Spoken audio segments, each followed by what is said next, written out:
You're watching Inside Utah Politics.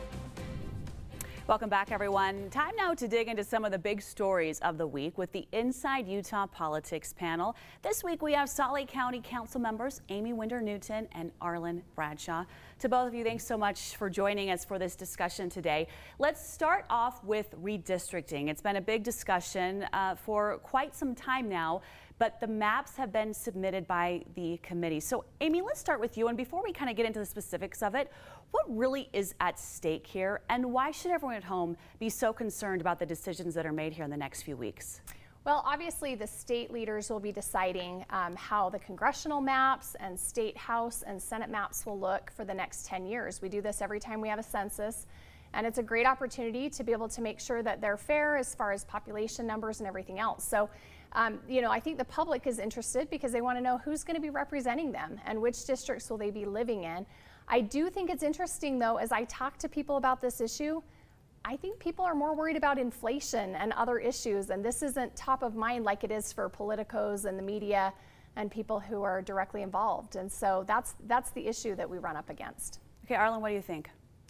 You know, I think people do care about how redistricting pans out.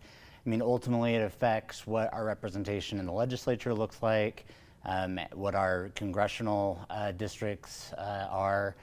And, you know, it does have an impact on our politics. I mean, when districts are gerrymandered and competition is taken out of the process, I think it really contributes to a lot of the divisiveness we see in politics right now, because if politicians only have to appeal to a certain segment of the electorate, then compromise is lost, the desire or the drive to understand the other side. So, you know, I view redistricting as a pretty big deal, and you know, the way it's approached by the legislature will have a lasting effect on politics in the state for the next decade.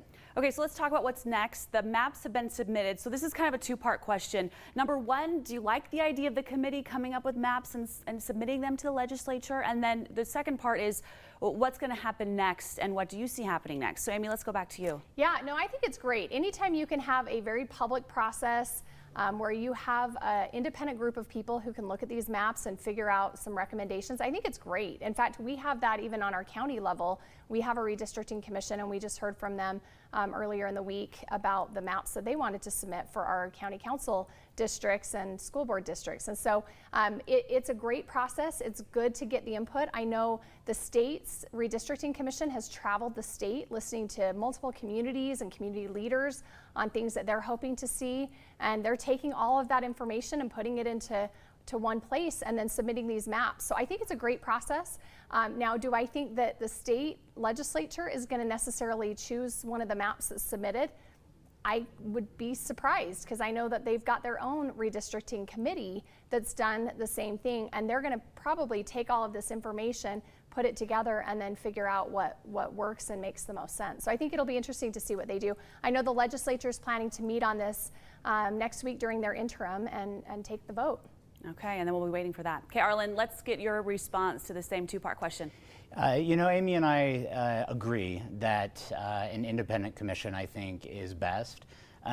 Clearly, our state has struggled with that, but the voters were clear when they adopted the referendum that created the independent commission, and I would really urge the legislature not to simply toss out those maps, although it seems that there has been some theatrics created around that process that I worry that the Speaker and Senate President may use as justification to just adopt maps that the legislature prefers. So, you know, but the reality is an independent commission is not an untried process. I mean, our neighbor to the north in Idaho uses an independent commission, and I wish that our state leaders would have taken their directive from the citizens when the referendum passed to really embrace that process. I do think it's interesting to note, when we had the vote for the redistricting commission, Prop 4, 26 of the 29 counties in the state voted against having a redistricting commission,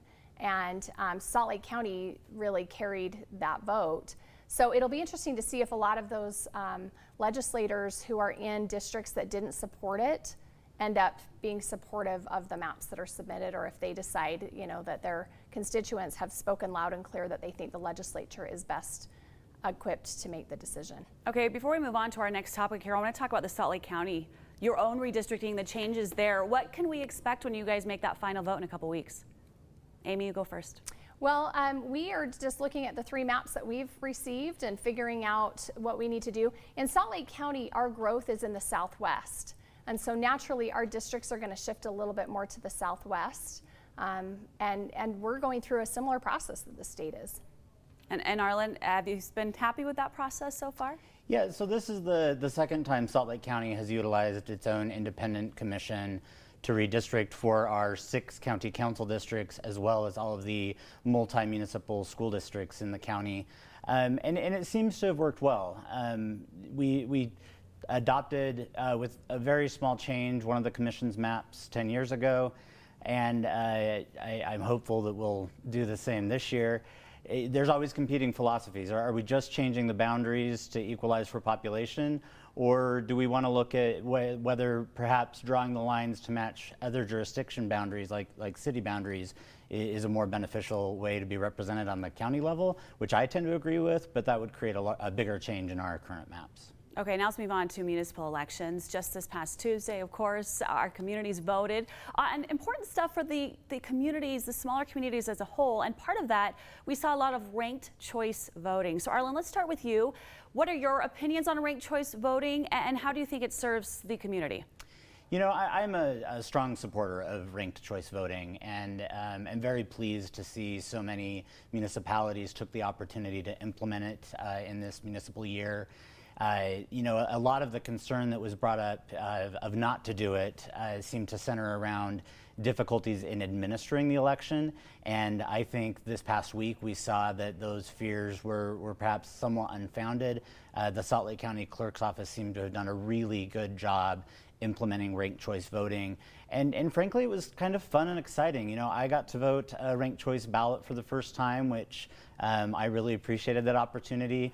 And when watching the results, there was even an animation that showed you how the redistribution occurred as the ballots were tabulated and candidates were eliminated and their second choices and third choices were redistributed. So I think it's an exciting time. I want to see the proliferation of ranked choice voting, and this was a great first step.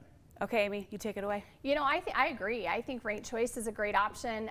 It is fun when you look at the animation that Arlen was talking about on the website. If you look at the Sandy City mayor race, there were 8 candidates, and that's a really fun one to watch. You know, as the bottom candidate drops off and you see where their votes are distributed, and it's been interesting to watch. Now, pros and cons, as a candidate, I think it would be hard because it's nice to have a primary where you know kind of where you are, you have an idea, and you know if you're going to move forward. It can make for a really long election season if you're a candidate. For people who participated, the people I've talked to said that they didn't have a problem figuring out how to fill out the ballot. The biggest complaint that I heard, which I thought was interesting, was that they felt like they had to research more because they wanted to research every candidate instead of just, you know, hearing about one or two and making the decision from there. Now, my response to that is I always think it's great when we can research more candidates and get to know the people that we're potentially electing. And so I actually think it's a good problem to have, but it does put the necessity on the candidates to make sure that their information's getting out, that they have websites that are easy to find so that people can do that research because you're ranking all of those candidates. It is interesting, like in the Sandy mayor race, there's about 2,400 ballots so far that didn't go to either of the top 2 candidates because they didn't rank that far in the process. And so there's things like that I think people will ask the question of, you know, did every vote really count? But overall, I think ranked choice voting is a great thing that we should be using in the future. Okay, we only have a minute and a half left, but I really want to get to this one. Turnout so low when it comes to municipal elections, only about 30%, and that's being a little generous. Of course, so many more people voted in 2020. So Arlen, let's start with you. What can we do about that in the future to help more people have their voices heard? Yeah, you know, I actually think ranked choice voting is a potential solution because it does increase that engagement. I think it helps to some degree moderate our politics. In the same way, I think competitive districts would benefit that.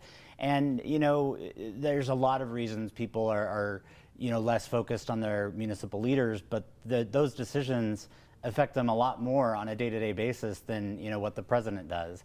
And part of that has to do with a loss of media coverage, unfortunately, at the local levels. I mean, I've served on the county council for 10 years, and we used to have a daily reporter from 2 major newspapers at our county council meetings every week. And many of the cities also had that. And the way media has advanced in the last 10 years, it regressed rather than advanced. We've lost that and lost a focus on the decisions happening at the local level, and that affects people's desire to really participate in those processes. I think that is a good point. Now, Amy, finally, in our final moments here, what do you think we can do to help get more people out to vote on these local elections? Well, I agree. It's so important to who you elect as your city leaders. I will say, though, we had a lot of people who ran unopposed this time. And I think that may account for why some of our numbers are a little bit lower, because if people see, oh, there's nobody running against them, they may not bother to return their ballot.